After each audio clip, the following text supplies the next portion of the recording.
A todos os meus seguidores, irmãos, amigos, familiares, paz, graça, saúde, força, sabedoria da parte de Deus para com todos vocês. Continuo afirmando que os vídeos que nós gravamos é para a glória de Deus. Se você quer cooperar comigo na divulgação da Palavra de Deus, inscreva-se no meu canal, comente, compartilhe. Não importa a sua opinião seja contrária. Nós hoje vamos completar a narração sobre o diálogo de Nicodemos com Jesus. E até o verso 16 ele falou sobre o novo nascimento, a salvação. Do verso 17 em diante ele vai completar esse diálogo e aí ele vai mostrar a condenação, as más e as boas obras, luz e trevas.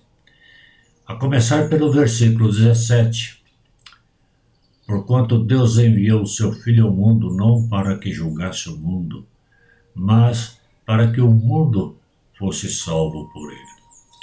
Porque Deus enviou o quê? Um atalaia especial, com uma mensagem definida, como arauto do Ser Supremo. O arauto não fala por si mesmo. João, capítulo 12, verso 49, Jesus afirma: porque eu não tenho falado de mim mesmo, mas o Pai que me enviou, ele me deu mandamentos sobre o que hei de fazer e sobre o que falar, para que não julgasse o mundo. Julgar está para decidir, condenar, em contraste à salvação. Jesus veio para morrer no lugar de todo aquele que o Pai predestinou. A condenação, portanto, pertence ao Pai e ao mesmo tempo ao Filho, porque ambos são o mesmo Deus. Porém, Jesus está como o Deus encarnado e o Pai o Deus Espírito. Verso 18. Quem nele crê não é julgado. O que não crê já está, não será, já está julgado, porquanto não crê no nome do unigênito Filho de Deus. Quem nele crê não é julgado, uma afirmação de salvação eterna. Porém, quem nele crê? Aquele que recebe a fé, portanto, é uma crença mediante a fé. E estes são os que o Espírito Santo os levou ao arrependimento de ser pecador, provocando o novo nascimento já explicado nos versículos anteriores. O que não crê já está julgado. É uma afirmação que está em um estado de condenação contínua desde o pecado original, desde o nascimento, e por todos os pecados cometidos como rebeldia ao Senhor. Para estes, o julgamento está junto com Adão, por sua queda e todos os seus descendentes, exceto aqueles que foram predestinados para a salvação. O que não crê, não recebeu a fé, portanto continua nas trevas espirituais. Porquanto não crê no nome do unigênito Filho de Deus. Se olharmos como Jesus foi levado ao matadouro pelos fariseus e a consequente condenação sentenciada por Pilatos, por pressão dos judeus, veremos que a condenação está sobre todos os que estão em oposição às verdades bíblicas e ao Senhor Jesus Cristo. No verso 19, o julgamento é este, que a luz veio ao mundo, e os homens amaram mais as trevas do que a luz, porque suas obras eram más. O julgamento é este, que a luz veio ao mundo. O julgamento é um processo que se inicia com o pecado original, ou seja, o pecado de Adão. e todos os seus descendentes fazem parte. A condenação está fundamentada em todo este processo. A luz espiritual é Cristo. As trevas são as obras originadas do pecado de Adão, que é vislumbrada pela luz de Cristo. Quando esta luz esclarece o homem que ele é realmente em seu interior, ele percebe ser um pecador diante do Ser Supremo. Ele se afasta porque ama o pecado, ou seja, as trevas, porque esta está de acordo com seu interior, seu ego, seus desejos carnais. Portanto, ele se afasta da luz, ele não quer que tudo que ele é seja revelado.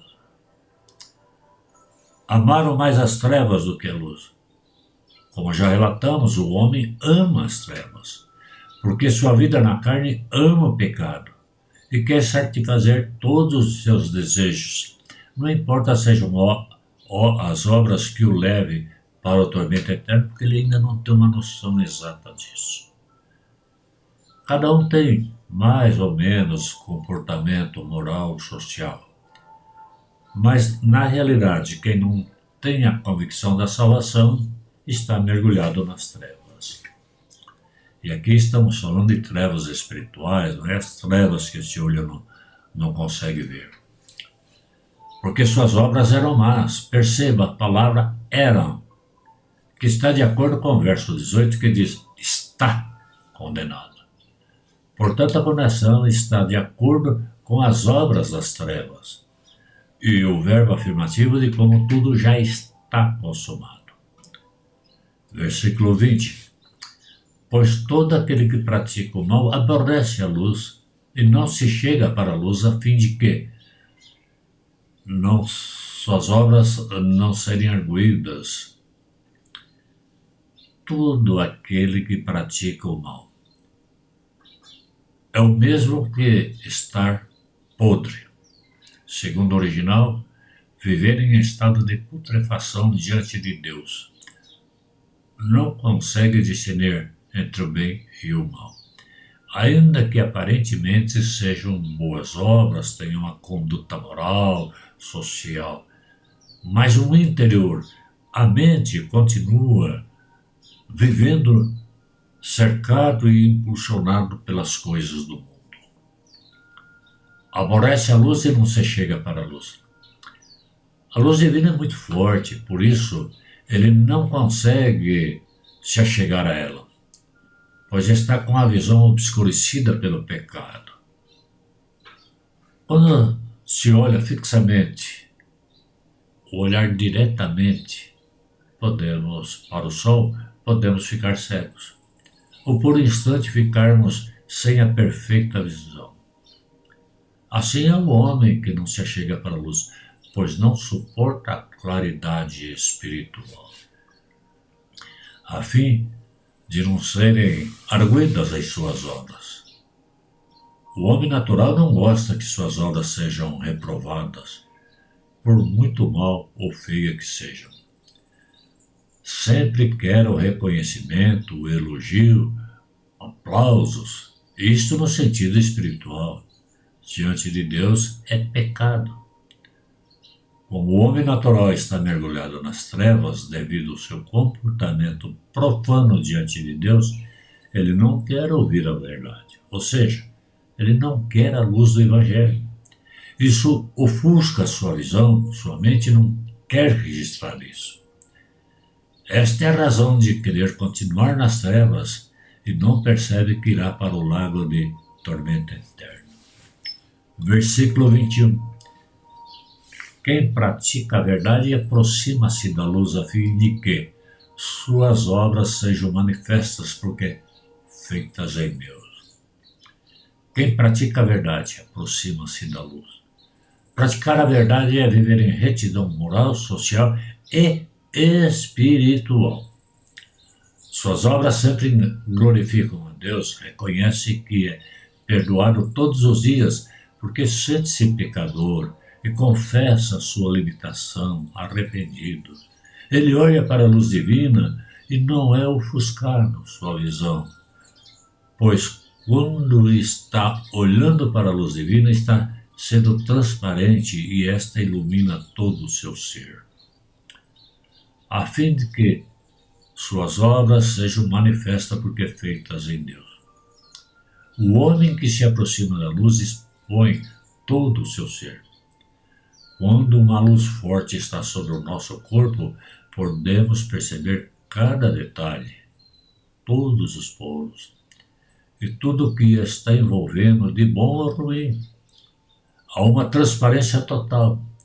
Assim, é aquele que se aproxima da luz.